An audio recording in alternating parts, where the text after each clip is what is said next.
Senhor esteja com todos. Ele está no meio de nós. Proclamação do Evangelho de Jesus Cristo segundo Marcos. Glória a vós, Senhor.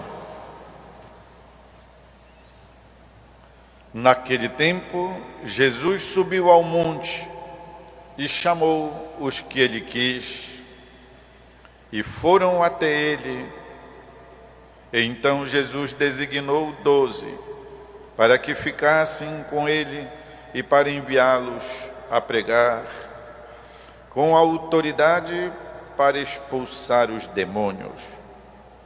Designou, pois, os 12, Simão, a quem deu o nome de Pedro, Tiago e João, filhos de Zebedeu, aos quais deu o nome de Boanerges, que quer dizer filhos do trovão, André, Filipe, Bartolomeu, Mateus, Tomé, Tiago, filho de Alfeu, Tadeu, Simão o cananeu e Judas Iscariotes, aquele que depois o traiu.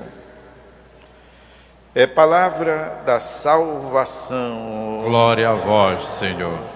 Queridos irmãos e irmãs, presentes aqui no Santuário da Virgem de Nazaré, em Belém, queridos irmãos e irmãs, coligados conosco através da Rede Vida e da Rádio Web do Santuário, nestes dias estamos lendo continuadamente o primeiro Evangelho, no sentido do mais antigo, o Evangelho de São Marcos, que é mais conciso, mais curto que os outros 3 evangelhos que conhecemos e que, no entanto, apresenta-nos o essencial da vida de Jesus, que precisava ser conhecido por aqueles que estavam se preparando para o batismo.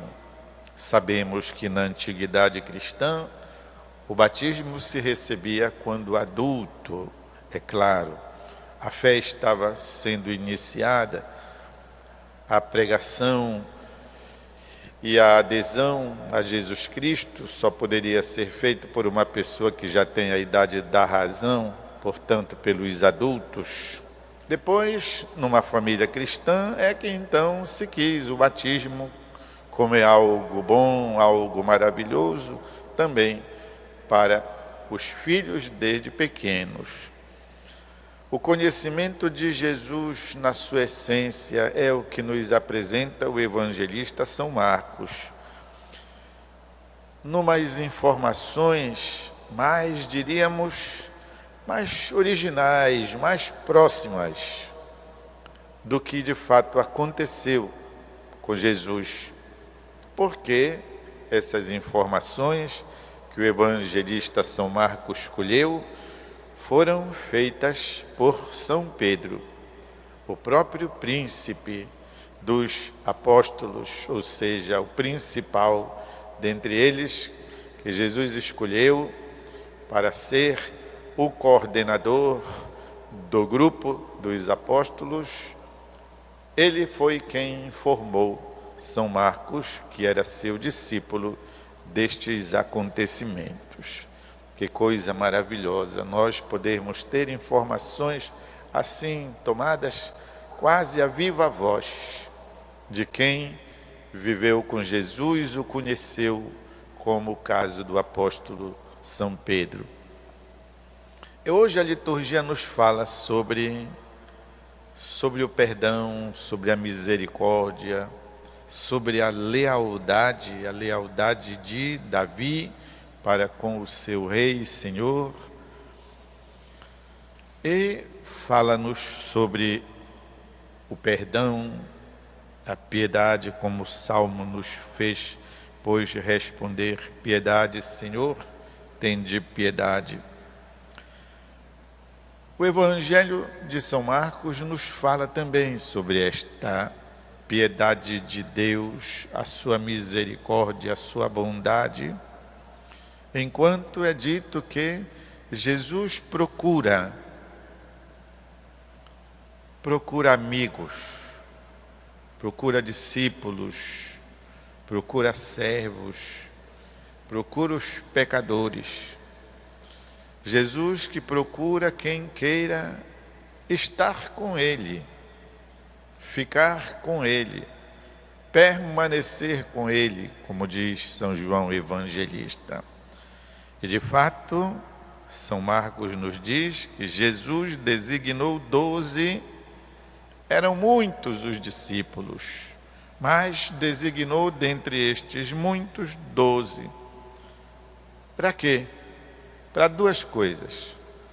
Para que ficassem com Ele e depois para enviá-los a anunciar. Ficar com Jesus, estar, permanecer. É algo que nós podemos fazer, olhem só que coisa maravilhosa, sem deslocar-nos do local onde estamos. Estar com Jesus é outro nome de dizer buscar a comunhão. Comunhão quer dizer estar junto, participar, estar perto. E de fato sabemos o quanto a distância maltrata pela saudade, o quanto a distância estraga os relacionamentos, porque aí outras coisas se interpõem. Acontece muito quando pessoas viajam, quando por necessidade têm que trabalhar longe, que acontece com tantas famílias, com tantos casamentos, com tantas amizades, quando alguém tem que se distanciar. Tá bom, por uma necessidade, mas a consequência vem. O que quer dizer, pois, que estar perto é melhor, estar perto é mais vantajoso, estar perto traz o maior equilíbrio para o relacionamento. Da mesma forma, o nosso relacionamento com o Senhor, estar perto dele é mais vantajoso. E tem até um ditado atribuído, pois, a Santo Agostinho. Você quer que Deus esteja perto de você? Pois fique perto dele. Procure se achegar, se aproxime. Agora, se você vai dar uma volta lá por onde o vento faz a curva, como é que você quer então gozar desta comunhão? Achegue-se a Deus e Ele estará ali. Por isso, meus irmãos e irmãs, um convite para nós. Eu estou falando para nós que vamos à igreja, que podemos caminhar, participar, ir e vir, mas refiro também a você que por algum motivo esteja impossibilitado de sair de casa, você que porventura esteja enfermo, idoso, impossibilitado de locomover-se. Falo também a você que tem seus afazeres em casa, que toma conta de alguém, de criança, que tem que fazer o trabalho doméstico. Você que mora longe da igreja, da capela, você que tem alguma dificuldade, pois, de locomover-se. Todos podemos estar perto de Deus quando nós então buscamos, como diria Santo Antônio Maria Zaccaria, ensinando para uns leigos que diziam, trabalhavam e não podiam ir na igreja, ele ensinava o método da elevação da mente, elevar o pensamento. E aí você pode estar sentado lá na poltrona do seu trabalho, você pode estar em casa, fazendo as suas coisas. Elevar a mente significa, pois, pensar em Deus, como os monges faziam.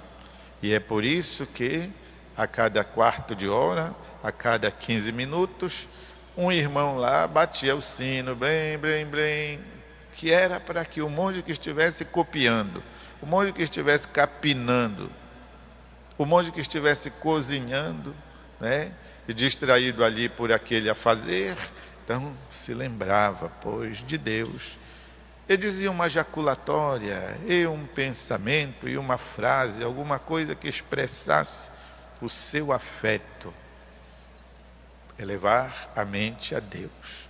Vejam então, como não tem desculpa, não é isso?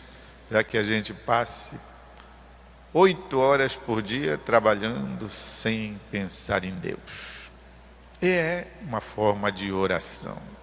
Orar, Jesus diz, sem cessar, significa estar na presença dele, conversar com ele, dizer alguma coisa para ele, reclamar. Olhem, Santa Teresa de Ávila também se relacionava com Jesus um pouco às vezes na aspereza.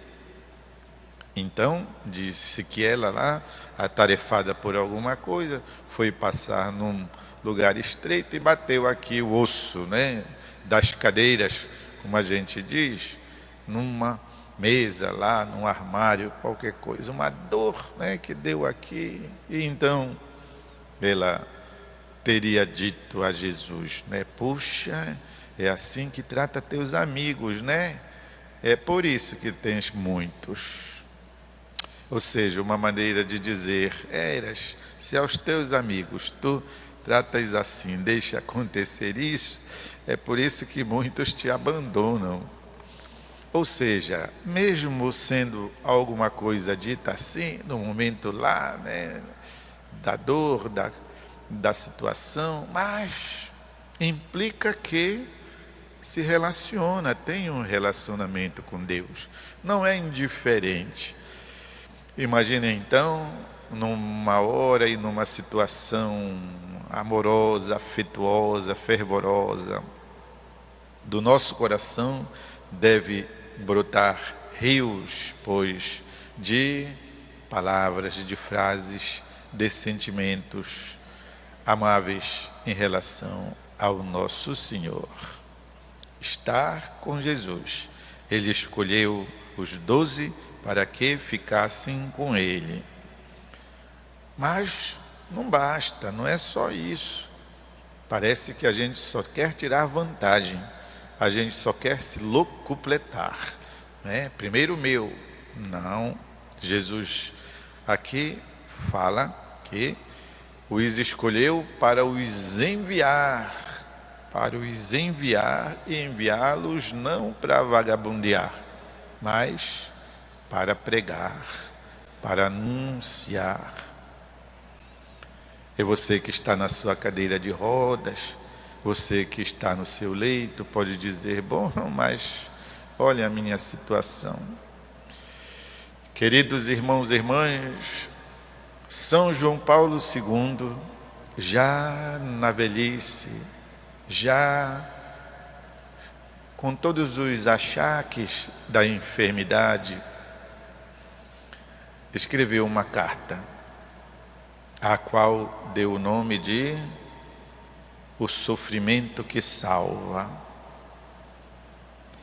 explicando a partir da experiência dele mesmo, porque uma coisa é falar e outra é viver, a partir da experiência dele mesmo, de sofrimento,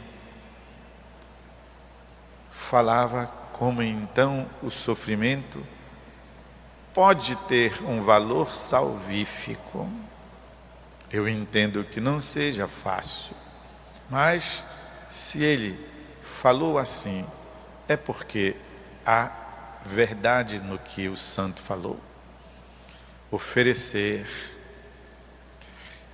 viver aquilo, entregar-se, partilhar com Jesus na cruz, invocar a ajuda do céu, necessitar dos cuidados de quem cuida da gente, viver a experiência do filho no colo da mãe Maria, Nossa Senhora de Nazaré, entregar-se como o próprio Senhor, Pai, em tuas mãos entrego o meu espírito.